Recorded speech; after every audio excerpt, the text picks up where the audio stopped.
For the past half a century, an ancient army of warriors has been quietly conquering the world. Buried beneath the earth for over 2,000 years, an army of thousands stood silent, forgotten by time, crafted in clay, each face eerily unique. The Terracotta army in Xi'an is incredible in its scale, intricacy, and historical significance.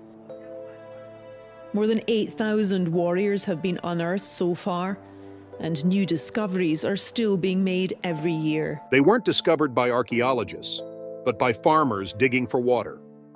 What they found would rewrite history. Who built this life-sized army? How was it made?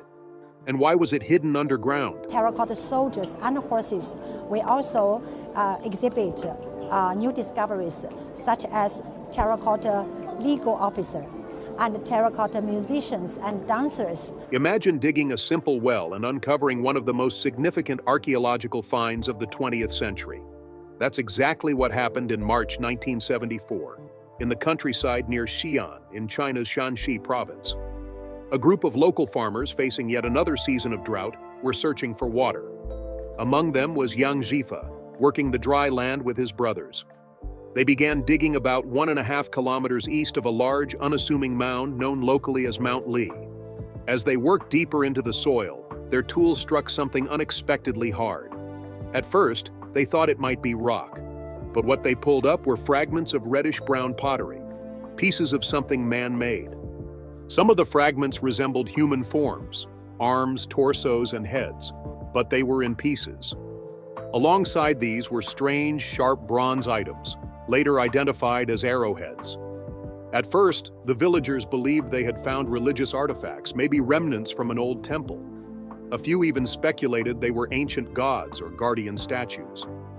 Yang Zhifa gathered a few of the objects, possibly hoping they might be of some value. News of the find slowly made its way to the local authorities and eventually reached experts at the nearby Lintong County Museum. Among them was archaeologist Zhao Kongmin. When Zhao visited the site, he immediately recognized the significance of the pottery shards. He realized they weren't random pieces of old statues. These were parts of life-sized figures, crafted with a level of detail and quality that hinted at something extraordinary lying just beneath the surface. What followed was a small-scale archaeological investigation. Initially, it was only meant to be a short survey, but as the digging progressed, it became clear this was no ordinary site. What began as an attempt to find water had led to the edge of something massive, a vast underground army made of clay. Archaeologists began uncovering rows upon rows of life-sized figures, each one sculpted in great detail, standing silently in long subterranean corridors. These weren't just scattered pieces buried at random. They were arranged with precision, resembling a military formation. Alongside the soldiers were clay horses and wooden chariots, many of which had long since decayed, leaving behind only impressions in the soil or bronze fittings. As word spread, the excavation efforts grew. What was initially dismissed by some as the remains of local deities quickly gained attention from the national and international archaeological community. It soon became evident that this was the largest collection of pottery figures ever discovered. And more importantly, it was only part of a much larger complex, one tied to China's first emperor, Qin Shi Huang. So far, over 8,000 individual soldiers have been uncovered in 3 main pits, although experts believe many more still lie buried, awaiting excavation. Along with them are more than 130 chariots and over 670 horses. The entire necropolis surrounding the burial mound of Qin Shi Huang is believed to span approximately 56 square kilometers, an area roughly the size of a small city. One of the most striking aspects of the Terracotta army is the incredible attention to detail in each figure. The soldiers range in height depending on their rank, with generals being the tallest. Their uniforms, hairstyles, armor, and footwear all reflect the military hierarchy of the time. Some are kneeling, holding crossbows, others stand tall, grasping spears or swords. There are archers, charioteers, cavalrymen, and infantry, all represented in poses that suggest readiness, discipline, and purpose. At first glance, the figures seem almost too detailed to be ancient. Their faces in particular show subtle variations, different expressions, eye shapes, cheekbones, facial hair. and even signs of age like wrinkles or smooth skin. Some have neatly braided hair or top knots, others wear caps or helmets. The realism is so striking that early researchers wondered whether these could be portraits of actual people, perhaps soldiers in Emperor Qin Shi Huang's army.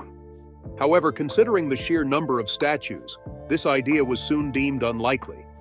More recent studies suggest a clever mix of standardized parts with individual finishing touches, but at this early stage of discovery, it was still a mystery how such realism had been achieved over 2,000 years ago. The sense of individuality in the figures gave the army an eerie, almost lifelike presence. They weren't just symbolic statues meant to suggest an army. They looked like one. Silent, stoic, and incredibly realistic, these clay soldiers seemed frozen in time, standing guard over the tomb of a man who once ruled all of China. This astonishing level of craftsmanship sparked questions among historians and archaeologists. Who made these figures? How long did it take? And why go to such an effort to build an underground army? While the tomb mound itself had long been known to locals and scholars, few had imagined it hid a complex of this scale and detail. At the heart of the story lies the first emperor of China, Qin Shi Huang, who unified the warring states into a single empire in 221 BCE. The army, as it turned out, was part of an enormous funerary project meant to serve him in the afterlife. But none of this was known at the moment of discovery. In 1974, the find was simply unprecedented. Nothing like it had ever been seen before. From a historical perspective, the Terracotta army helped reshape our understanding of ancient China. Before the discovery, there were few physical artifacts that offered such a direct glimpse into the military organization, artistry, and state control of the Qin dynasty. The craftsmanship of the figures, their sheer number, and the scale of the burial complex all pointed to a society with advanced technical skills and a strong central authority. Even decades after the initial discovery, the site continues to reveal new information. Excavations are ongoing, and many areas of the necropolis remain unexplored. Some archaeologists believe there may be other pits containing non-military figures such as acrobats, musicians, or court officials intended to accompany the emperor in the afterlife just as the army did. In the early years after the discovery, the site quickly became a major tourist attraction and a symbol of national pride. But it was also a scientific puzzle.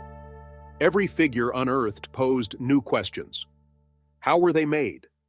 What materials were used, and why were they arranged in this particular formation? The answers to those questions would only start to emerge decades later, thanks to a combination of traditional archaeology and modern scientific techniques. Born in 259 BCE as Yang Zhifa, he inherited the throne of the Qin state at just 13 years old after the death of his father. At the time, China wasn't a single country as we know it today.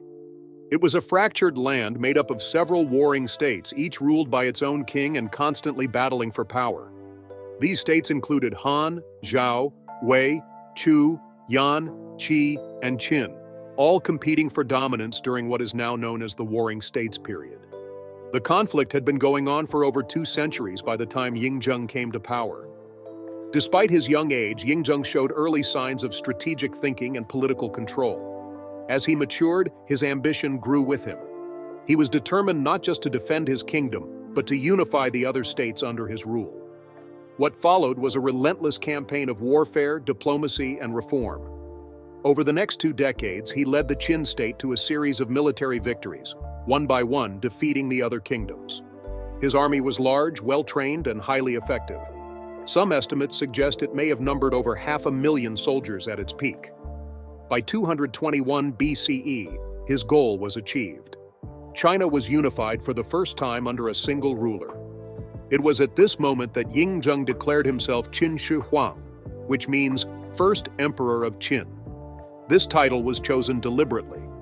He saw himself not just as a king or a ruler, but as the beginning of a new era, the first in a line of emperors meant to rule a unified China forever. And to ensure that vision would last, he began reshaping the empire in fundamental ways. Qin Shi Huang implemented wide-reaching reforms aimed at standardization. He introduced a single written script that replaced the regional variations that had existed before, making communication and administration easier across the empire. He established uniform systems of weights and measures, a common currency known as the banliang coin, and even standardized the width of cart axles so that roads could be more efficiently used. These changes may seem small today, but they played a crucial role in connecting the vast regions of the empire and promoting trade, taxation, and governance. He also invested heavily in infrastructure. Roads and canals were built to connect different parts of the empire, allowing armies and goods to move quickly. Perhaps most famously, he ordered the linking of existing defensive walls built by earlier states, creating a precursor to what would later become the Great Wall of China. These efforts weren't just practical, they were symbolic of unity and control. But Qin Shi Huang's rule wasn't defined by order and organization alone. He was also known for being deeply authoritarian. He eliminated powerful nobles who could challenge his authority and replaced the old feudal system with a centralized bureaucracy. Officials were appointed based on loyalty and merit rather than noble birth. This shift allowed him to tighten his grip on power, but it also earned him many enemies. Perhaps the most famous example of his desire for control was the suppression of knowledge. He ordered the burning of many books, especially those that contradicted the official state philosophy or promoted alternate views of history and governance. In some cases, scholars who resisted were executed. This episode, often referred to as the burning of books and burying of scholars, reflects the darker side of his legacy. A ruler obsessed not just with order but with absolute authority over how history would remember him. However, it was Qin Shi Huang's obsession with death and the afterlife that would lead to one of the most ambitious projects in human history: the construction of his tomb and the creation of the Terracotta army. Almost as soon as he became king, he began planning his burial complex. This was not unusual for Chinese rulers, but the scale and complexity of Qin Shi Huang's plans were unprecedented. Historical records suggest that construction on the mausoleum began around the time he took the throne and continued for nearly 4 decades. By some accounts, more than 700,000 workers were involved in the project. This figure likely includes a wide range of laborers, artisans, architects, metalworkers, soldiers, and probably large numbers of conscripted workers and prisoners. The idea was to recreate an entire world underground, one that could serve him in the next life, just as the empire had served him in this one. The Terracotta army formed only one part of this plan. Other sections of the burial complex included palaces, offices, stables, and towers. Some ancient texts even describe rivers of mercury flowing through model landscapes, although these accounts remain unverified. Qin Shi Huang's interest in immortality wasn't just symbolic. He actively pursued it. He sent expeditions to distant lands in search of magical herbs and potions said to grant eternal life. He consulted alchemists and mystics, hoping they could provide the key to never dying. Ironically, some historians believe that the substances he was given in his quest, possibly containing high levels of mercury, may have contributed to his death. He died in 210 BCE at the age of 49 while on a tour of the empire. His sudden death was kept secret for a time by his advisors, who feared instability if news of his passing spread too quickly. When he was finally buried, he was placed in a tomb surrounded by the very army he had commanded in life, replicated in clay and arranged to guard him in the afterlife. The soldiers weren't just decorative. They were meant to function as a magical protection force, warding off spiritual threats and continuing the emperor's dominance beyond the grave. This concept aligns with ancient Chinese beliefs that the afterlife was a mirror of earthly life, and that rulers needed to maintain their authority and security even in death. The construction of the Terracotta army reflected not just artistic ambition, but also the political ideology of the Qin state. Everything had to be precise, organized, and under control, just as the emperor had ruled in life. The army's careful arrangement, the attention to detail in each figure, and the sheer scale of the complex all speak to a society capable of remarkable coordination and central planning. In many ways, the tomb was Qin Shi Huang's final statement. It was a demonstration of his absolute power, his vision for a unified China, and his belief that he could extend that power beyond the boundaries of mortality. The underground army wasn't just a monument, it was an extension of the emperor himself, silent, disciplined, eternal. While Qin Shi Huang's dynasty collapsed shortly after his death, his legacy endured. The administrative systems he put in place, including the standardized writing and centralized government, influenced Chinese civilization for centuries. And the tomb he left behind, forgotten for over 2,000 years and rediscovered by chance, has provided the world with an extraordinary window into the past. It stands as a reminder of what a single ruler driven by ambition and fear of death can build with enough power, resources, and time. Once archaeologists had uncovered enough of the Terracotta army to understand its size and scale, they were left with a huge question. How was it made? Creating a single life-sized clay statue is no small task. Creating thousands of them, all with different facial features and realistic details, seemed almost impossible, especially considering this was done more than 2,000 years ago. It wasn't just the scale that raised eyebrows. It was the precision and individuality of the figures. Each warrior appeared unique, with distinct expressions, hairstyles, and body types. So how could an ancient civilization produce something this vast and this detailed? At first, it seemed like there were only two possible explanations. Either the figures were crafted individually, with artisans sculpting each one by hand from scratch, which would have taken decades and required an enormous amount of labor, or they were mass-produced in some way, which seemed unlikely given the level of detail and variety. This puzzle became known as the manufacturing enigma. It raised several questions. Were molds used to create parts of the figures? If so, how did the makers manage to make each statue look different? Were they sculpted entirely by hand? If that was the case, how did they maintain consistent scale and proportion across such a large number of figures? And how did they do it all so quickly? According to ancient historical records, the entire mausoleum complex, which included the tomb, surrounding buildings, and the Terracotta army, took about 38 years to complete. It's believed that up to 700,000 workers were involved in the construction. That's a huge workforce, but even with that many people, building thousands of life-sized figures with such detail would have been a massive challenge. The key to solving the mystery came from combining traditional archaeological methods with modern scientific techniques. Researchers began treating the figures like forensic evidence. They studied the clay, the surface marks, and even the internal structure of the statues. One of the first breakthroughs came from analyzing the material itself. The clay used to make the figures was found to be local. Chemical analysis showed that it came from the surrounding area, close to the mausoleum site. This made sense.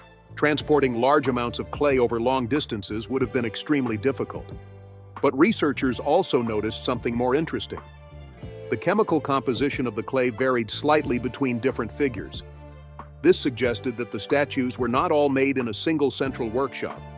Instead, they were probably created in multiple locations, perhaps by separate teams working at the same time using slightly different sources of clay or different preparation techniques. Another clue came from small marks found on the figures. These were stamps or inscriptions, often located in less visible areas like underarms or on the backs of robes. Some of these marks included names, numbers, or symbols. Researchers now believe these were artisan signatures or workshop identifiers. In other words, they were quality control marks.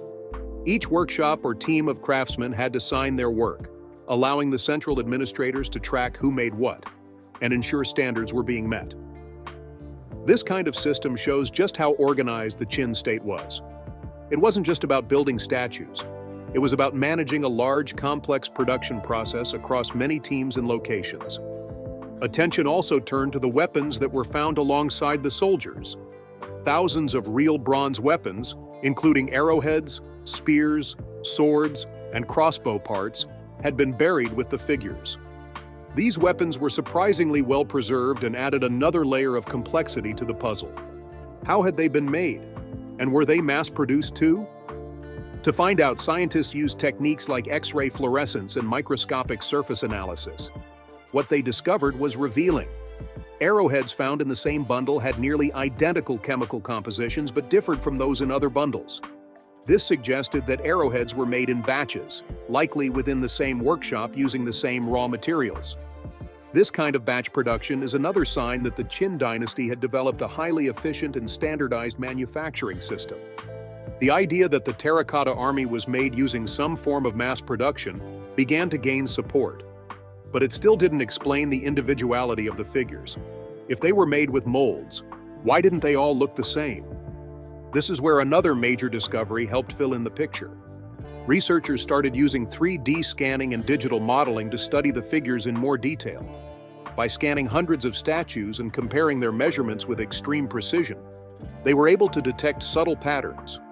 For example, they found that many of the figures shared the exact same ear shape and size, which is a strong indicator that those parts had been molded rather than sculpted by hand. The same was true for some torsos and limbs. From this, a clearer picture of the production process began to emerge. The Qian workshops had likely developed a modular system, a bit like building with Lego. They created standardized body parts using molds: legs, torsos, arms, and basic head shapes. These parts were then assembled into full figures. Different combinations of these standard parts could produce a wide range of body types and poses. For example, one type of torso could be combined with multiple sets of legs or arms, depending on the soldier's role or position. This allowed for a lot of variety, without requiring every figure to be sculpted entirely from scratch. Once the basic figure was assembled, the final stage was where the individuality came in. Skilled artisans would take the molded head and apply additional layers of fine clay. They would then sculpt the facial features by hand, shaping the eyes, nose, mouth, and ears. They also added hairstyles, facial hair, and expressions. This final step was what gave each soldier his unique look. It was a blend of standardization and personal craftsmanship. A clever system that balanced efficiency with artistic detail. In total, researchers believe there may have been around 10 basic face molds and a similar number of torso types. But because of the final hand-finishing process, no two figures look exactly alike. Even small differences in how the clay was applied or shaped would create noticeable variations. The result is an army that feels incredibly human, despite being built from a modular system. This hybrid production method, mass production of components combined with individual detailing, was far more advanced than many had expected for a society of that time. In fact, some researchers have compared it to modern manufacturing techniques like those used by car companies. It allowed the Qin state to create thousands of high-quality figures in a relatively short period, each one different enough to feel unique.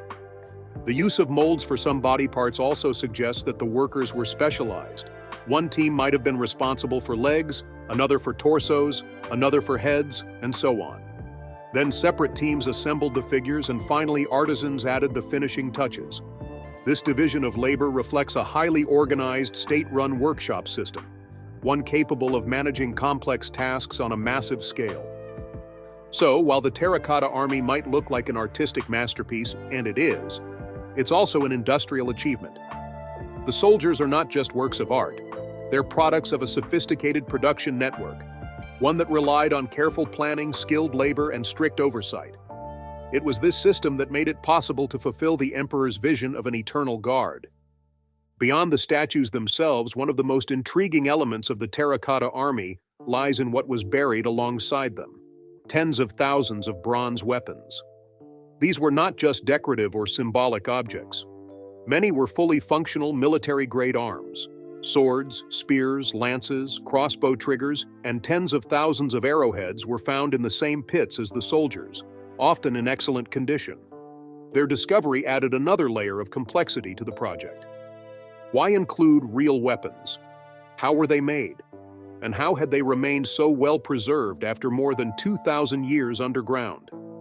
For years, scientists and historians puzzled over the condition of these weapons. Many of the blades retained a sharp edge. Some still had a metallic sheen despite being buried in soil for millennia. Early chemical analysis in the 1980s detected traces of chromium on the surfaces of certain items, leading to a remarkable theory. The ancient Chinese might have developed an advanced anti-corrosion technology centuries ahead of its time. This idea suggested that the Qin artisans had intentionally used chromium compounds to treat the metal, similar to how modern chromate conversion coatings are applied to prevent rust. The notion that such a process had been invented over 2,000 years ago was both captivating and controversial. It featured in documentaries and books and was widely repeated for years. However, more recent and detailed research has cast serious doubt on this explanation.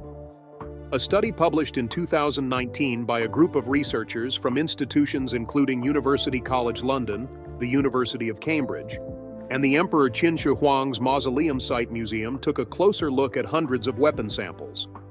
Their findings were surprising. While some weapons did contain traces of chromium, the presence was inconsistent and didn't line up with the preservation quality. In fact, many of the best preserved blades had no chromium at all. What the researchers found instead was that the highest concentrations of chromium were on parts of weapons that would have originally been attached to wooden components, like grips or pommels. This suggested that the chromium likely came not from a deliberate anti-corrosion process, but from lacquer. The Qin craftsmen had used lacquer to treat wood, and in doing so, may have inadvertently transferred chromium onto nearby bronze surfaces. Essentially, the chromium wasn't there to protect the metal. It was a byproduct of the materials used in manufacturing. So if not chromium, what preserved the weapons so well? The answer seems to lie in a combination of factors. One is the composition of the bronze alloy itself. The Qin weapons had a relatively high tin content, which may have helped them resist corrosion more effectively. Another key factor was the burial environment. The soil around the mausoleum is made of a fine, loess-type earth that is low in organic matter and moderately alkaline. These conditions likely created a protective setting, reducing the chemical reactions that normally cause metal to degrade. In short, the impressive state of preservation wasn't due to ancient super technology, but to fortunate combinations of materials and environmental conditions. Still, the fact that so many weapons were produced and buried with the army tells us a great deal about the planning and resources behind the project. The scale of the workforce required to create not just the statues but the entire burial complex remains one of the most astonishing aspects of the Terracotta Army. Historical texts suggest that around 700,000 workers were involved in constructing Qin Shi Huang's mausoleum, which includes not only the army but also the emperor's tomb mound, surrounding buildings, and possibly underground palaces. That number might not all have been working at once, and it likely includes people involved in various supporting tasks, but it still points to a staggering level of labor mobilization. This workforce would have included a wide range of people, skilled artisans like potters, sculptors, painters, and metalworkers, as well as laborers, supervisors, and possibly conscripted peasants or prisoners. Evidence of mass graves near the site suggests that some of the workers may have died during the project, possibly due to harsh conditions or long-term exposure to toxic materials like mercury or lead, which were used in paints and other materials. Managing such a vast workforce over several decades would have required an incredibly well-organized system. The production of weapons and statues in modular workshops, the use of quality control marks, and the division of labor across specialized teams all point to a highly centralized and bureaucratic administration. This level of organization reflects the structure of the Qin state itself, a government that emphasized control, efficiency, and loyalty to the emperor above all else. The burial complex was not just a display of power or a collection of funerary goods, it was a statement of ideology. It embodied the emperor's belief in absolute authority, even in the afterlife. The underground army wasn't there simply for show. It was meant to serve him forever, just as real soldiers had done in life. Every figure, every weapon, every section of the pits was part of a carefully crafted plan to project the emperor's dominance beyond death. Sadly, not all aspects of the Terracotta Army have survived intact. One of the most unfortunate losses is the original paint that once covered the figures. When the soldiers were first unearthed, many still retained traces of brightly colored pigments: reds, blues, purples, and greens. The figures would have looked even more lifelike when newly created. But once exposed to air, the paint began to flake off rapidly, often within hours. This problem continues to challenge archaeologists, who now work to develop methods of preserving the paint during excavation. Despite this, the impact of the Terracotta Army remains extraordinary. Since the first figures were uncovered in 1974, the site has been recognized as one of the greatest archaeological discoveries of modern times. It was designated a UNESCO World Heritage Site in 1987, and has attracted millions of visitors from around the world. It has also become a powerful symbol of China's ancient history and cultural achievements. The decades of research since its discovery have provided remarkable insights into the society that built it. The Terracotta Army shows us that the Qin dynasty, though short-lived, was capable of tremendous feats in engineering, logistics, and artistic production. It also reminds us of the human effort behind these achievements, the thousands of workers who carved, shaped, and fired each component by hand under the command of a ruler who sought to control not only his empire but eternity itself. Perhaps what is most striking about the Terracotta Army is that it captures the tension between individuality and uniformity. At a glance, the soldiers appear to be part of a rigid, obedient military force designed to serve the emperor. But look closer, and you see variation in their faces, their postures, their clothing. It's a blend of standardization and personal detail, a reminder that even in a society known for its control and conformity, human expression found a way to emerge. Today, the excavation continues. Large parts of the mausoleum remain unexcavated, including the emperor's actual tomb, which lies beneath a large earthen mound nearby. Concerns about preservation and possible high levels of mercury have delayed efforts to open it. For now, much of Qin Shi Huang's final resting place remains untouched, a mystery still waiting beneath the soil. But what has been revealed so far has already transformed our understanding of early Chinese civilization. The Terracotta Army is more than just a collection of clay figures. It is a reflection of an empire at its height, a ruler at the peak of his power, and a society that combined artistry, labor, and ambition on a scale the world had never seen before. In that silent underground formation, we find not only the legacy of Qin Shi Huang, but also a remarkable achievement of human ingenuity.